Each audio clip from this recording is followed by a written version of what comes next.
What's going on, guys? It's Nick here, back with another video, back with another rankings video. Remember, this season we're doing all the rankings in one video. I'll go game by game, talk about all the fantasy relevant players in each. So let's start things off with the Thursday night game where we've got Vikings at Eagles. This game has a high 49-point total. Eagles touchdown home favorites. For the Vikings, Jefferson, Hawkinson definitely must starts, while Madison and Addison are very strong starts. It's a poor matchup for Madison as a touchdown road underdog against an elite Eagles run defense.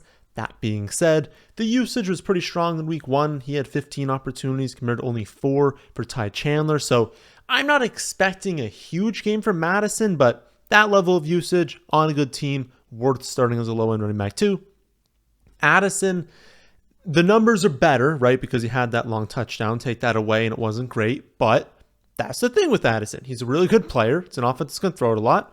Those big plays are going to happen from time to time.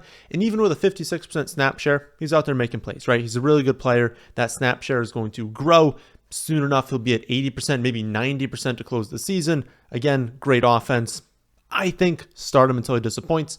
Other two viable players are Kirk Cousins as a streaming quarterback and KJ Osborne. Cousins, I think solid streaming option this week. He's my quarterback 12. He's probably going to have to throw a decent amount. You got to think the Eagles are going to score points, push the Vikings offense. So I'd stream him. And then Osborne down at my wide receiver 57, even if he's going to play a decent amount of snaps to start the season. There's so many good players on that offense. The target share is not going to be great, and so I would not play Osborne. Eagles side, basically everything's pretty straightforward besides the ground game, right? You know you're starting Jalen Hurts, A.J. Brown, Devonta Smith, Dallas Goedert. I know Goddard had nothing in week one, but you're still starting Dallas Goedert. None of them really played that well, but it was a rough outing at New England in the rain, right? That's going to be one of the toughest spots they play in all year. They'll bounce back this week. The running back room is really what you need to talk about. If Gainwell's good to go, which I don't think is going to happen, so I'll mostly assume that's not going to happen, but if he's good to go, I think he's like a fringe starter this week, kind of like a low-end running back too, but a very, very low-end running back too, more of a flex play, but then you don't want to play anyone in your flex on Thursday night, so you'd be forced to play running back 2, which means you'd be forced to play a different running back in the flex. You might not want to, so not a great situation there. But I don't think he's going to play. So given that he's not going to play, who knows? We honestly just need to see reports on Thursday night about what's going to happen. My guess is that they're going to activate all of Penny, DeAndre Swift, and Boston Scott. They'll all be active. That people will assume that Swift is probably going to take on the Gainwell role. I don't think that's fully going to happen. I think Swift will assume most of the passing down work will be used in a few different packages in the red zone, but that Penny and Boston Scott would kind of split the early down work. But again, it's a random guess that I have just based on knowing this team a little bit. There's going to be a report. At some point Thursday night, we are going to find out kind of what the split is expected to be. I will adjust the projections, and you guys can just look at that and see what the updated projections are, where they are ranked in your scoring format, because it's really just impossible for us to know right now. But my guess is it would be Swift, then Penny, then Boston Scott, with Swift probably being the only one you want to start. But again, we don't know yet, and so we'll see what happens. I'll adjust from there. Sunday games going to kick off with the probably the best game of the week, I would say. Honestly, the first two games we're going to talk about are probably one of the better two games. But I would say best game of the week is Chiefs at Jaguars. 51-point total is the highest total of the week. Chiefs only 3-point road favorites. Should be close. Should be high scoring. Should be fun to watch. For the Chiefs, my guess is that Kelsey plays. I don't think much changes whether he's in or out, as we kind of talked about a little bit last week in videos. If Kelsey's removed, you just take those targets and you split it amongst 10 players. And so everyone gets one more target. It doesn't really change their projection that much. So it doesn't matter too much if he plays or not. If he plays though, obviously play him, obviously play Patrick Mahomes. Aside from those two, the next best projected players is a Pacheco as a running back, 28, then Rashee Rice as the wide receiver, 52, Tony, 54, McKinnon, running back, 41. So for the most part, not amazing plays. Pacheco fine, but he's also sort of a low upside option. You kind of know they're not going to overload Pacheco with many touches. So even if he scores, he's not going to be someone that's just going to like decimate your opponent, score 30 points, right? That's just not even in his range of outcomes, really. So quality low or high floor play, low ceiling play. But if you weren't playing Pacheco, that would not be the end of the world. I would honestly say Rashee Rice looked like the best wide receiver on this roster. And if I had to guess right now, I would say that he's probably the highest scoring wide receiver in fantasy on this team at the end of the season. But I still don't think, like, if Kelsey plays, I don't know. I don't think any of these wide receivers are worth starting until one of them separates. Maybe Rashee Rice starts to separate, starts to get a higher target share. We'll start him. But for right now, let's just watch the games, see if anyone separates, and then we'll go from there. For the Jaguars, Lawrence, Ridley, definitely must starts. Evan Ingram, last week we talked about a tough matchup, not expecting him to go off. This week gets a much better matchup, actually has the best matchup among the skill players for the Jaguars. I'd look for him to have a bounce back this week. I would definitely play him. I'd also play Travis Etienne. Was having a rough game before that long touchdown run, looked amazing on the touchdown run, still looks like a very good player. Obviously, the concerns we talked about in the offseason are there, right? Tank Bigsby did steal the goal line did look really good stealing the play before and end up scoring the touchdown. Like, looked really good on both plays. That's going to hurt the upside of Etienne, but it doesn't make him a non-start, right? It's a great game environment. He'll still see a lot of opportunity, so I'd play Etienne. I still would not play Tank Bigsby. Great upside play, great handcuff, but not a standalone play right now. The big question here is probably Christian Kirk and Zay Jones. Zay's going to be out there a lot more, but obviously, given a snap where both of them are on the field, you'd rather have Christian Kirk. He's a better player. He's going to just have a higher production.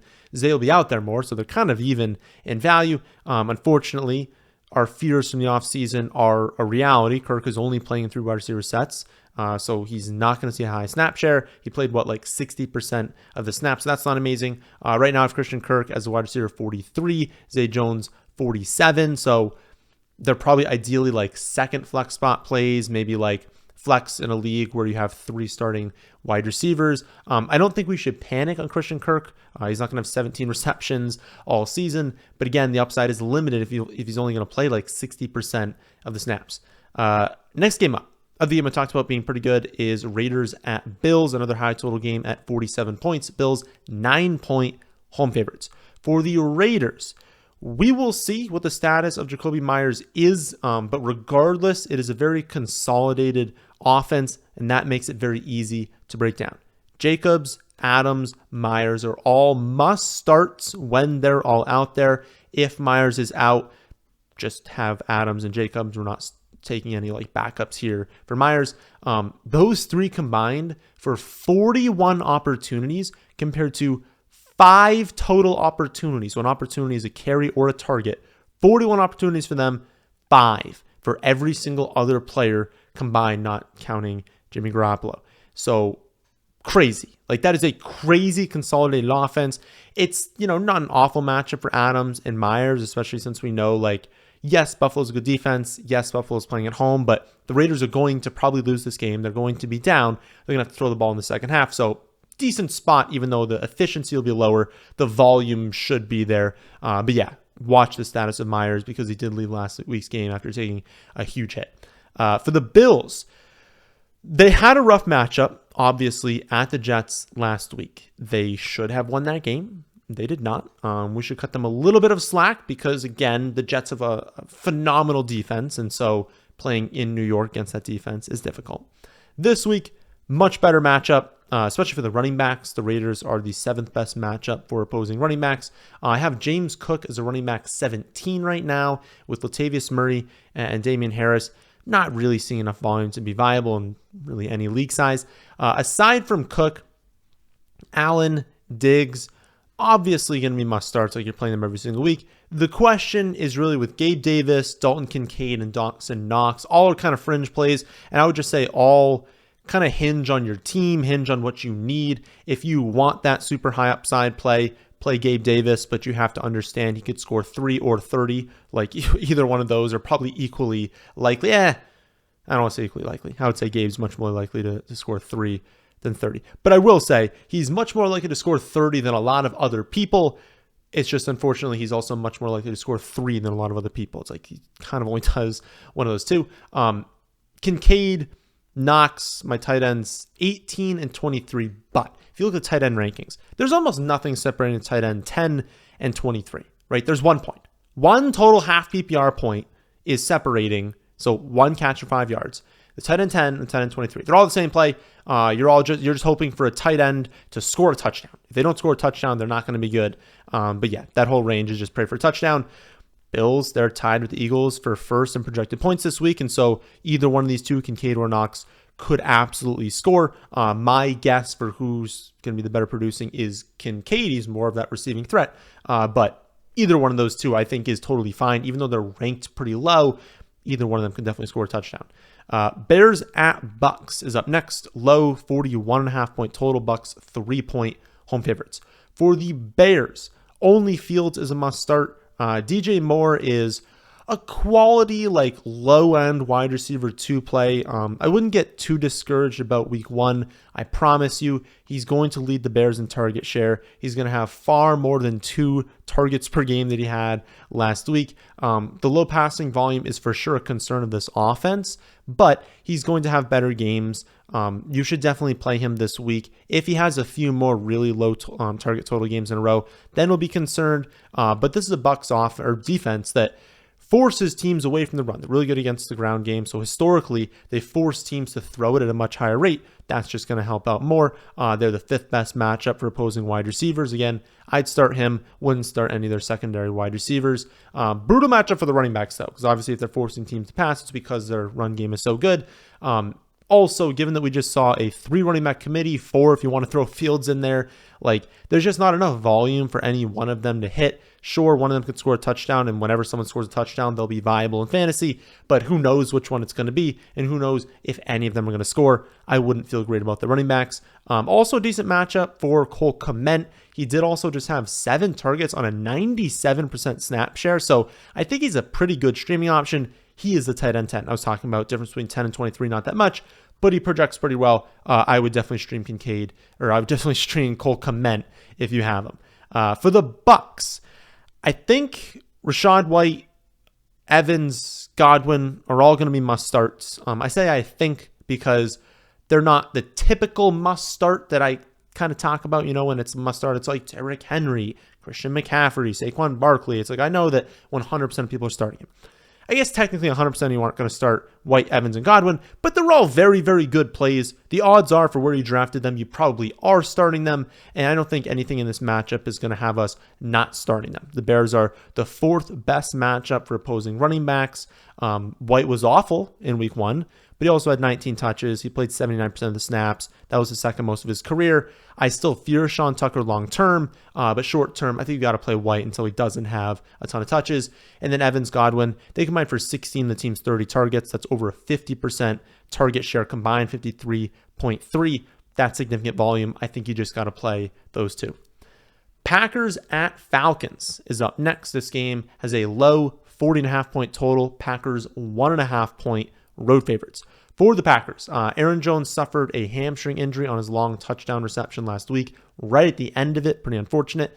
The team downplayed it. He downplayed it, but it's still a hamstring injury. Those should pretty much never be downplayed. So we'll see if he's good to go this week. Assuming he is, you start him. If they're confident enough in a hamstring to put him out there and not rest him for a week, we have to just play him. He's too good of a player not to play. But honestly, he'd be the only Packers that's like a must-start, only Packer that's a must-start. Behind him, you could play A.J. Dillon, and A.J. Dillon would be a good play if Aaron Jones is out. But if Aaron Jones plays, low end 2, you're praying for a touchdown. Who knows if he's going to score a touchdown, really. Not a very exciting play, but again, get him into lineups if Aaron Jones is going to be out. It is against the Falcons team that is going to play slow, is going to run it, and so there's definitely a chance that, if the Falcons get up or if the Falcons are like close in this game, that the just total plays are down. Combine that with the Packers themselves. We knew with Aaron Rodgers that they would drain the play clock every single play, get it down to 3-4 seconds, then snap it. They did the same thing with Jordan Love, which is pretty unfortunate. So this is a game that could have dangerously low plays, which is not a good thing in fantasy. So I think for the Packers side, you're just sticking to Aaron Jones or A.J. Dillon if Aaron Jones is out. If you want to stream Luke Musgrave at tight end, that's fine. Falcons are the 5th best matchup for opposing tight ends. Even in his rookie week 1, it was good. I mean, he had a good snap share. Like, the production wasn't amazing and should have scored that touchdown, but he played 75% snaps. He had 4 targets. Like, he had a strong role as a rookie in week 1 in a good matchup now. So I think you play him, but again, I'm a little bit scared of the total plays for this team. And then for the wide receivers, Atlanta's a bottom 3 matchup. They actually spread the ball around a lot more than I thought they would last week. 8 different players caught passes. Like, until someone has a significant target share, I think I'd keep all Packers wide receivers on the bench. The Falcons, our old friend Arthur Smith was back at it again with his shenanigans. They let a Panthers team that was struggling mightily stick around into the 4th quarter and just decided not to use 3 top 8 picks on offense. Rather just, close the game and just see what happens when things are close against a terrible team.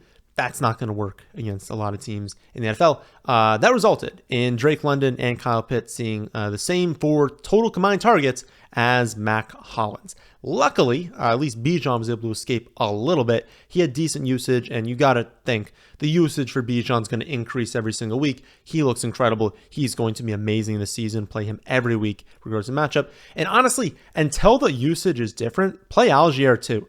This is a totally fine matchup. They have the potential to win this game. Like, Algier looked good last year, looked good this year. Good offensive line. Play Bijan, play Algier.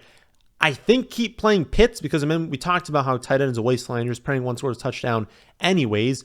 He's got plenty of upside. He can score a touchdown too. Could absolutely dud again, but again, so could every single tight end. Look at the top 5 tight ends right now. It's not pretty. Top 5 tight ends right now are Hunter Henry, Hayden Hurst, Donald Parham, Blake Bell, and Harrison Bryant. So just play Kyle Pitts and see what happens, honestly, until we get better plays at tight end. If you really want to bench Pitts, I think it's fine. If you wanted to stream one of the ones we talked about, like if you wanted to play Cole Kmet over him, sure. But again, the projections won't be that different. I actually do have Pitts projected higher, even given the potential for a very low volume game and not many pass attempts, but it is what it is at tight end, honestly. Big decision here is with Drake London.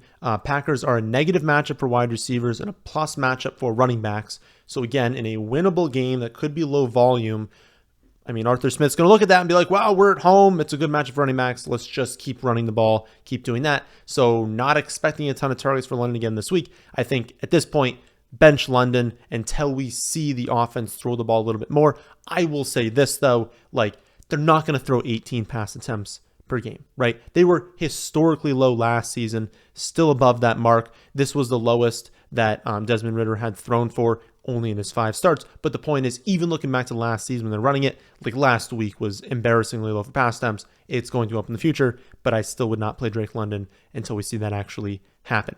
Seahawks at Lions up next. 47-point total. Lions 5.5-point home favorites. For the Seahawks, Metcalf is their only must start, but Ken Walker's a solid play as a low-end running back too. I think I'd get him into lineups. I'd also be fine with Lockett or JSN in the flex spot. They're my wide receivers 31 and 34 respectively. Detroit, 4th best matchup for opposing wide receivers, and all 3 Seattle wide receivers are fully capable of really big games. Didn't play out in week 1. They played awful. They looked like trash in week 1.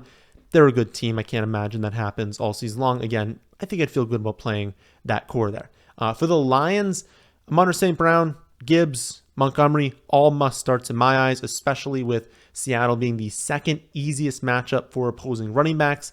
Outside of that core, I would probably stay away. I think Sam Laporte is fine to stream if you want to throw him into the streaming conversation. Nothing stands out about the matchup, but he's in that general 10 to 23 range where if you think Sam Laporte scores a touchdown this week, go for it. Also, both quarterbacks are fine to stream. Geno is my quarterback 13 right now. Goff, my quarterback 14. I'd be happy using either of them in a 12-team league. I would play Daniel Jones, Tua, Anthony Richardson, and Kirk Cousins over them. But after that, I think both those two are good options. Next up, we have Chargers at Titans, 45-point total. Chargers 3-point road favorites. For the Chargers, Herbert, Eckler, Allen, all must starts, assuming Eckler's going to play. He's got the ankle injury.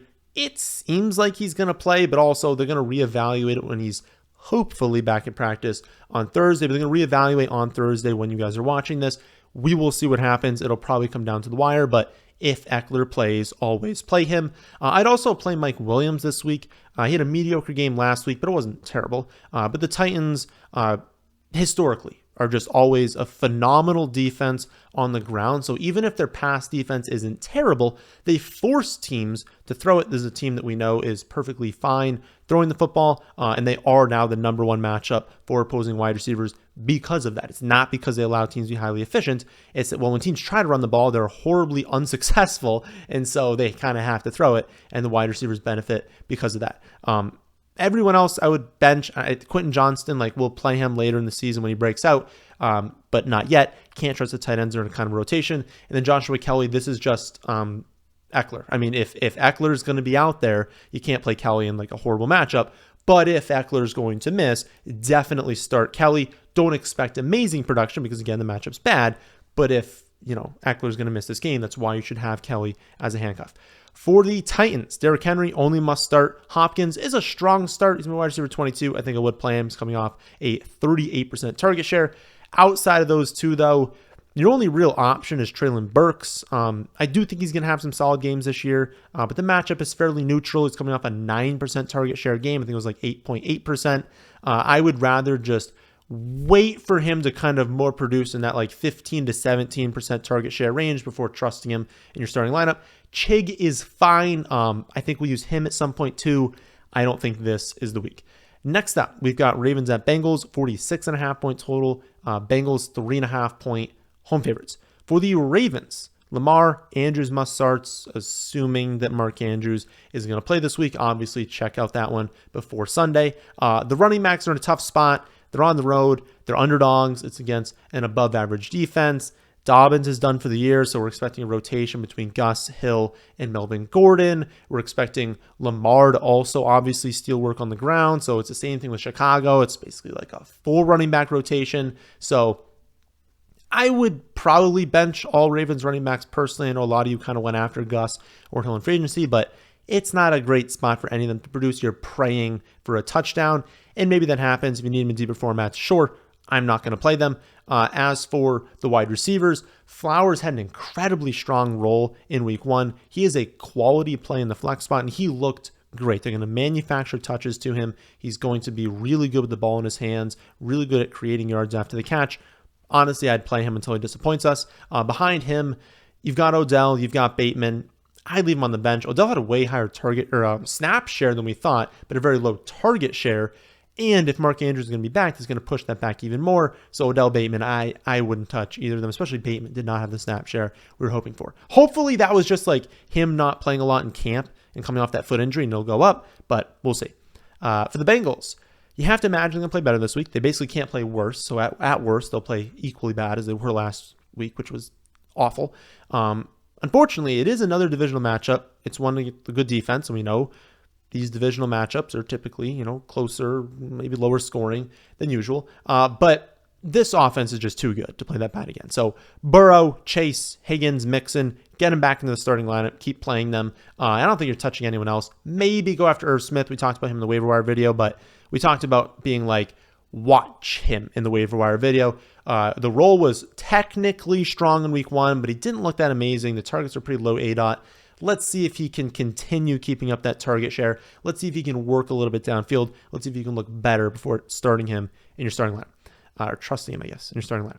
Colts at Texans is up next. This game has a 40-point total. Colts 1-point road favorites. For the Colts, no one is a must start. Richardson, Pittman are strong starts. I'd probably play them if you have them. And then Zach Moss is a really good play if he's healthy enough to start. Deion Jackson was terrible in week one. Evan Hull's now on IR. Jake Funk is bad. So Zach Moss will be the starter when healthy.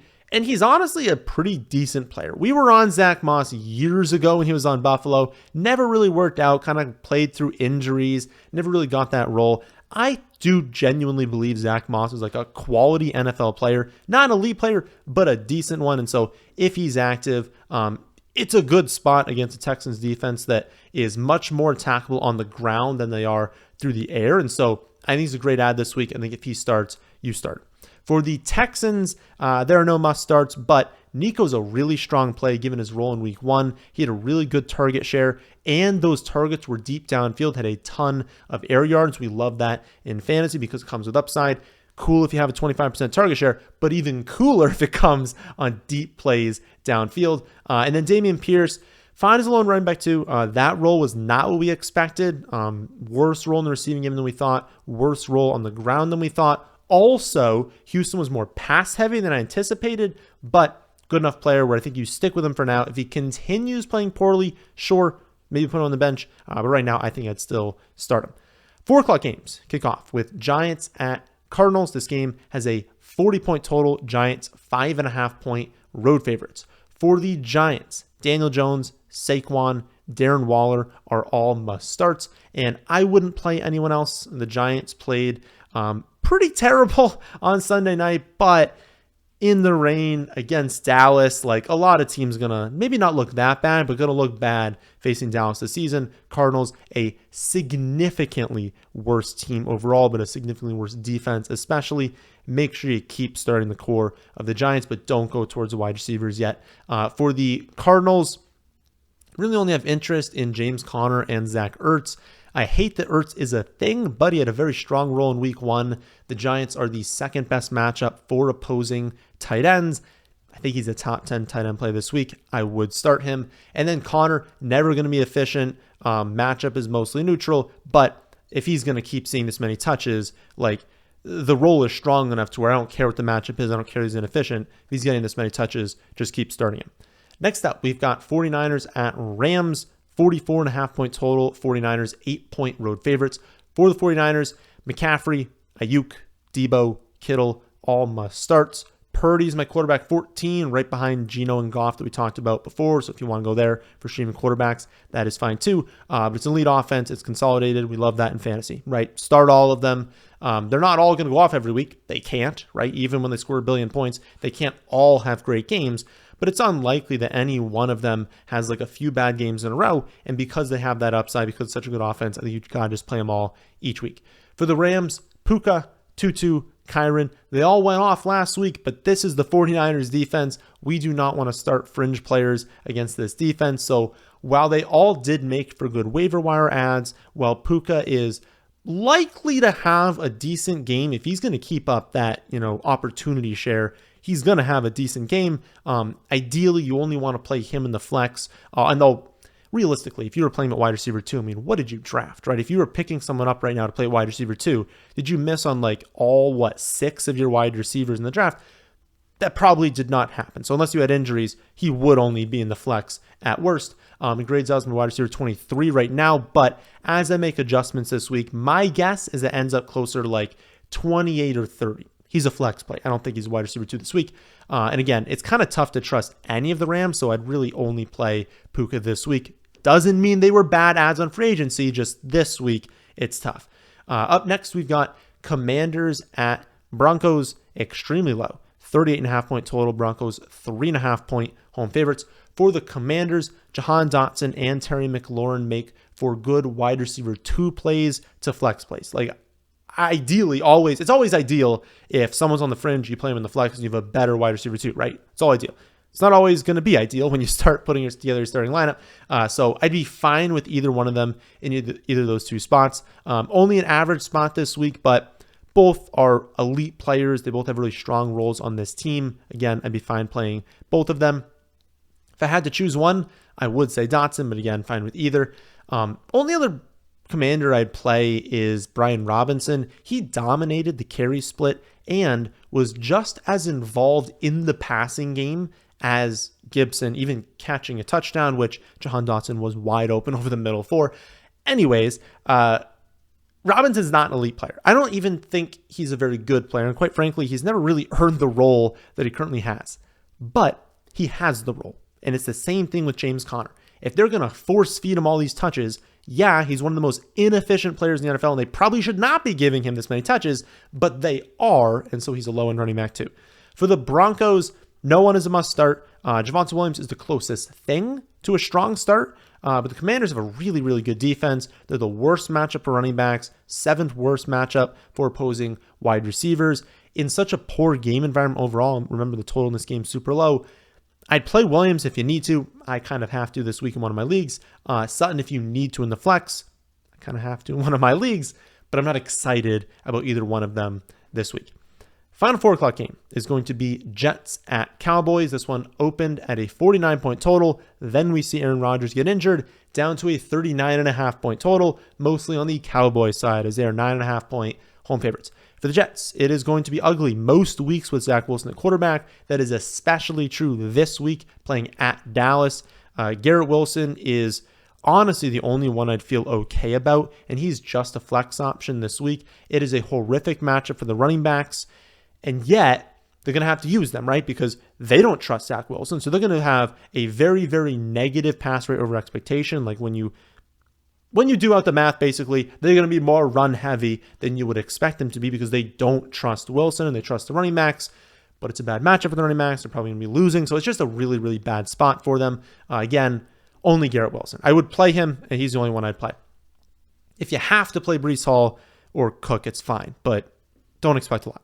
For the Cowboys, not all sunshine for them. I know that they are huge favorites, but the Jets just took down the Bills. Like, that's their defense. That was not Zach Wilson. The Jets beat the Bills because their defense is so good.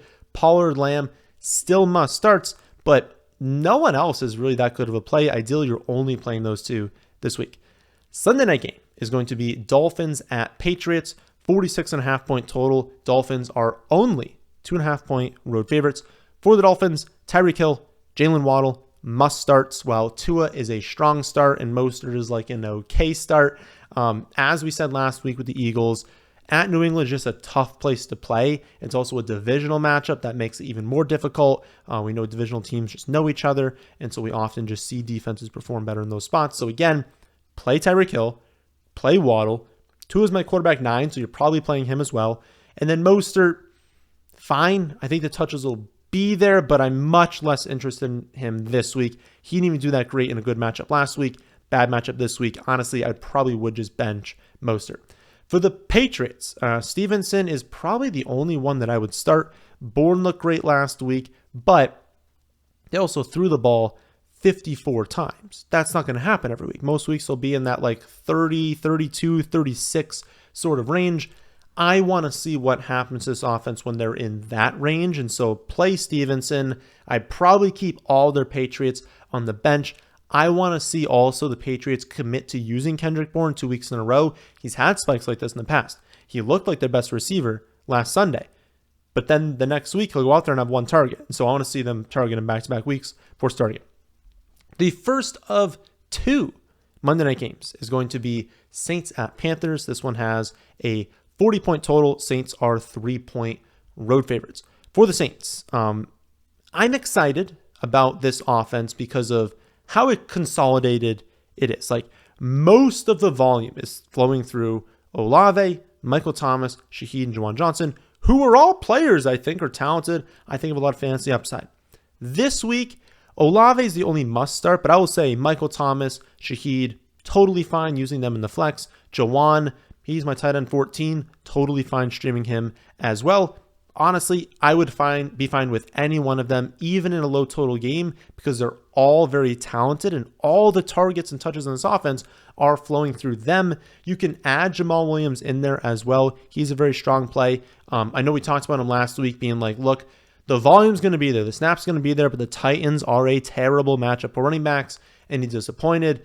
Don't lose too much faith this week. The matchup is much better. Assuming Kendre Miller misses, I think you're definitely playing Jamal Williams. And even if Kendrick comes back, I don't think he's going to have that many snaps in his first week back off injury. For the Panthers, Miles Sanders wasn't great in week 1, and he only played 57% of the snaps. But it's the volume. 18 carries, 6 targets. That's elite usage. Saints are historically a very difficult matchup for running backs, but I don't think you can bench Sanders given he just had 24 opportunities. Like, no matter what the matchup is, anyone getting that much volume at the running back position needs to be started. So while the touches stick, keep playing him. And I wouldn't play anyone else. Hayden Hurst had a good game, but I'm not very excited about him. Not a good matchup for him either. And then Mingo, love him long term. For now, again, I think it'll only be Miles Sanders. Final game of the week will be Browns at Steelers. Low, 39.5 point total. Browns 2.5 point road favorites. For the Browns, Chubb is the only must start. Amari, Elijah Moore, pretty decent plays in the flex. It's a bad matchup, though, on the road against a very, very strong Steelers defense. Cooper and Moore are players I like. They have good roles. They can overcome the matchup. I don't think you need to start them. I would just be fine. Like if you had to play them in the flex, totally fine with it. I don't think either of them must plays. I'd also be fine streaming David Njoku. Results were not there in week 1, but I believe in his role in this offense. I think he's going to have a decent season. I'd be fine playing him. But again, it's the Steelers. We don't really want to be playing a ton of people against the Steelers. I know the 49ers made them look silly last week, but that's the 49ers. I don't think the Browns are going to do that this week. For the Steelers, running backs they just have a much better matchup than the wide receivers. You might not think it, right? But the Browns are actually a very difficult matchup for wide receivers. Problem is, Najee's not that good, and I think Warren's good, but he's not going to have a super big role. So low end running back 2 for Najee. I do think you play him if you drafted him. Warren, more of a running back 3. Probably not something you need to go to right now with no bye weeks yet. The Deontay injury is going to open things up for the wide receivers, but as I said, difficult matchup for the wide receivers. Honestly, Pickens is the only one that grades out as a very good play. Only the wide receiver 33, so in that general range as Amari Cooper, as Elijah Moore, totally fine in the flex, but not a must start. And then Pat Freiermuth also grades out as my tight end 12, so really just depends what you have there. Same as last week, honestly, with Pat. Like, you're not dropping someone for like a tight end to play over Pat. That would make no sense. Projections are going to be basically the same, but it's not a good enough spot where I'm expecting him to have a great game. I think he's honestly just fine. So, if you watched this far, be sure to leave a like, really helps me out. And if you want to see my exact rankings and projections for all players, especially as we get more news throughout the week, which we always will, there are situations we're kind of waiting on news for. I'll adjust the projections according to what news comes out. And as always, you can see that on my website, thefantasyfootballadvice.com. So that'll do it for this one. Hope you all did enjoy. If you did, how about hitting the like button? How about subscribing to the channel if you're new here? Thanks for watching.